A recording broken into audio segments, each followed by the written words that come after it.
Les rachetés de l'Éternel retourneront. Ils iront à Sion avec chant de triomphe. Et une joie éternelle couronnera leur tête. L'allégresse et la joie s'approcheront, la douleur et les gémissements s'enfuiront. Ésaïe 35, 10. Le Seigneur Jésus-Christ cherche à sauver les pécheurs avec l'objectif de faire de le sel qui apporterait la nouvelle joie, la nouvelle paix et la nouvelle lumière à l'humanité.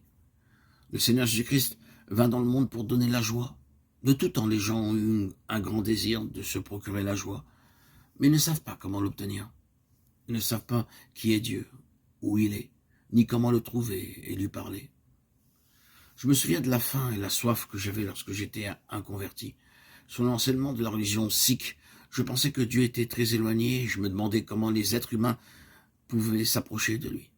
Je priais dans mon enfance, « Oh Dieu, qui es-tu? Où es-tu? Comment puis-je te trouver ?» Souvent, je ressentais que je m'éloignais de plus en plus de Dieu.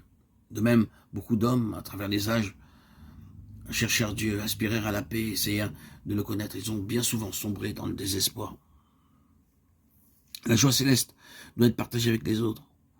Dès que nous l'avons, nous ne pouvons pas la garder pour nous-mêmes. Avez-vous trouvé cette joie? Combien de personnes ont trouvé par votre moyen la même joie que vous? Votre joie multipliera à mesure que vous la partagerez.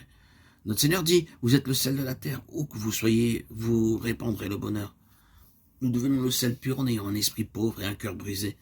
Nous serons consolés par le Seigneur lorsque nos parents et nos amis nous haïront et nous mépriseront. Nous devons traverser toutes sortes de tristesses pour connaître la consolation divine. Ainsi nous serons prêts pour consoler les autres. Heureux les débonnaires, car ils hériteront la terre. Matthieu 5, 5. Beaucoup de gens n'ont qu'une idée de ce que Dieu a pensé leur donner. Il nous donnera bien plus que ce que nous pouvons penser ou imaginer. Nous devrions entrer dans le cœur de Dieu pour comprendre le privilège qui nous est donné. Nous trouvons difficile à croire que Dieu peut nous offrir autant. 1 Corinthiens 2, 9. Matthieu 13, 17 et Apocalypse 21, 7. Ces versets ne sont-ils pas merveilleux? Ce sont des choses que l'œil n'a point vues, que l'oreille n'a point entendues et qui ne sont point montées au cœur de l'homme, des choses que Dieu a préparées pour ceux qui l'aiment. 1 Corinthiens 2, 9. La parole de Dieu dit aussi que bien des prophètes et des justes ont désiré voir ces choses, mais ils n'ont pu le voir. Dieu ne désire pas seulement pardonner nos péchés. Il veut nous donner tout ce qu'il possède. Notre Seigneur sait très bien quel lourd fardeau nous avons apporté en tant que pécheurs.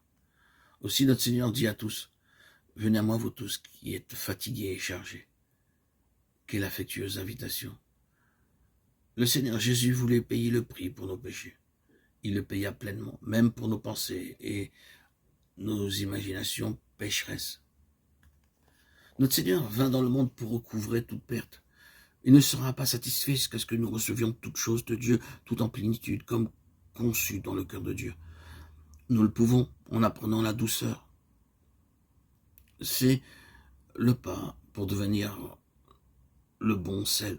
Alors seulement nous pouvons hériter de toute la richesse du Seigneur Jésus-Christ. C'est pourquoi il dit, « Venez à moi et apprenez de moi, car je suis doux et humble de cœur et vous trouverez le repos de vos âmes. » C'est la leçon de toute notre vie. Nous devons nous méfier de l'orgueil que nous avions avant notre conversion, l'orgueil de la famille, du pays, des amis, des parents ou des qualifications.